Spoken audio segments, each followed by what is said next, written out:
The Battle for Grozny was an intense 6-week urban combat experience. Total Russian losses during the battle are estimated to be approximately 1,700 killed, hundreds captured, and probably several thousand wounded.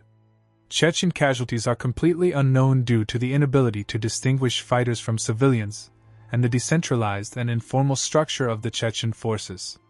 Most of what is known of the battle is the result of researchers putting together snippets from contemporary news reports, official Russian reports, and interviews with participants on both sides.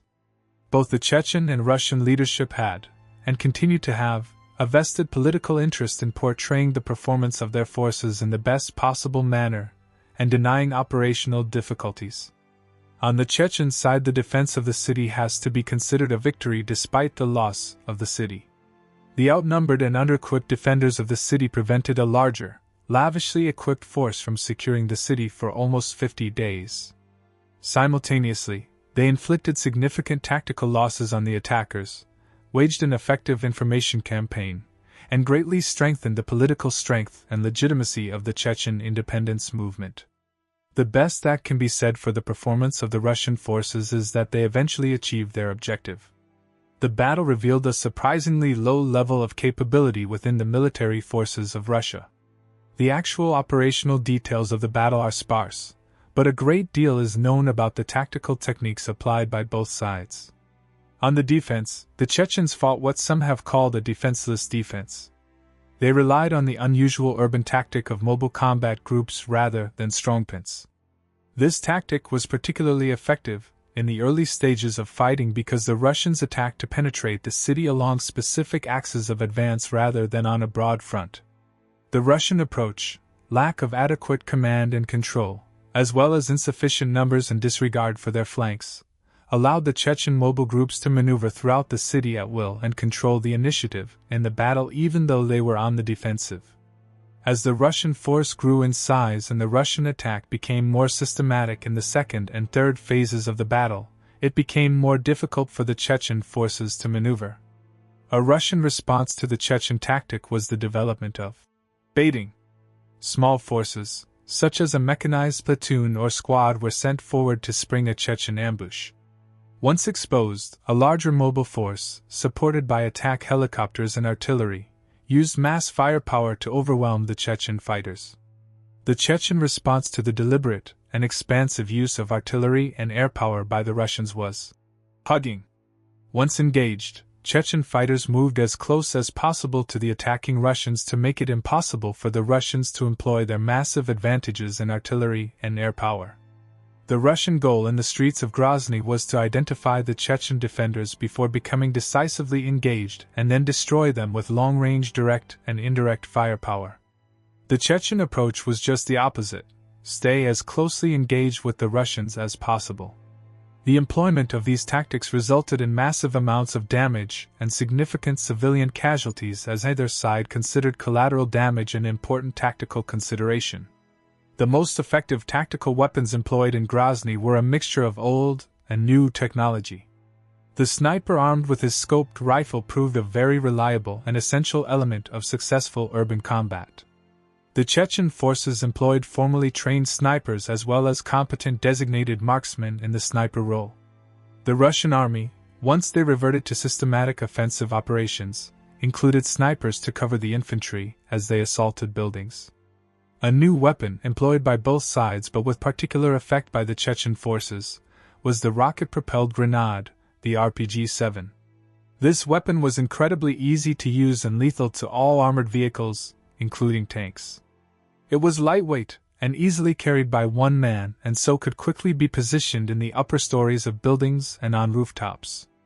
The Chechens demonstrated the versatility of the weapon as they used it against armored vehicles, in open areas against infantry, against low-flying helicopters, and even in an indirect fire mode by launching the rockets over the tops of buildings at Russian forces on the other side. The Russians had access to this weapon as well but limited its use primarily to the traditional anti-armor role. Chechens sometimes increased the lethality of their snipers by equipping them with an RPG as well. Russian forces employed a new weapon, one that had not been seen in urban combat before but which was ideally suited to the environment, the RPOA Shamel. The Shemel was called a flamethrower by Russian sources, but in its operation bore little resemblance to the traditional flamethrower that literally projected burning fuel at the target from short range. The Shemel was a rocket-propelled thermobaric weapon. It launched a 90mm rocket from a lightweight launch tube at targets up to 1,000 meters away. When it hit the target, the warhead of the rocket dispersed a fuel igniter which exploded after mixing with oxygen from the surrounding air. The resulting explosion was extremely powerful and hot. Enclosed areas such as bunkers, caves, and buildings magnified the effect of the explosion. Typically, any flammable materials in the vicinity were ignited. The Shemel became a favorite weapon for dealing with suspected sniper and RPG positions. The devastating effects of the weapon had a psychological impact on Chechen fighters, who rapidly abandoned firing positions before the Russians could launch a Shemel in response. Tanks were a critical component of the Russian army's success, as proven in other conventional urban combat experiences. However, the use of tanks evolved over the course of the month-long battle. At the beginning, Russian attacking forces relied extensively on tanks as the basis of operations. Tanks led the attack and were supported by the other arms. Using these tactics, Russian tank losses were extensive. The high losses among the tank forces caused the Russians to change their tactics by leading with dismounted motorized rifle troops and paratroopers. Dismounted forces were followed closely by infantry fighting vehicles and anti-aircraft systems such as the Su-23-4. Tanks overwatched operations and added the weight of their main guns to the fight, but were careful to always remain behind a screen of infantry. From the very beginning of the battle, the Russians made frequent and liberal use of artillery. Artillery was a traditional weapon of the Russian army in battle, but in Grozny it had only limited positive effects.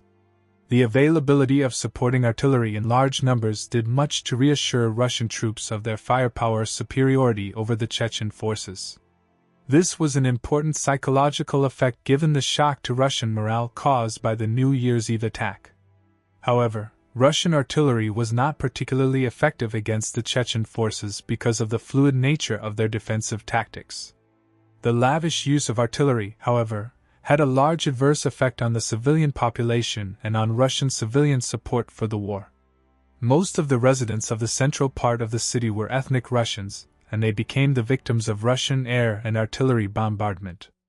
Estimates of civilian casualties in the 6-week battle range from 27,000 to 35,000 killed. The number of wounded civilians was estimated to be close to 100,000.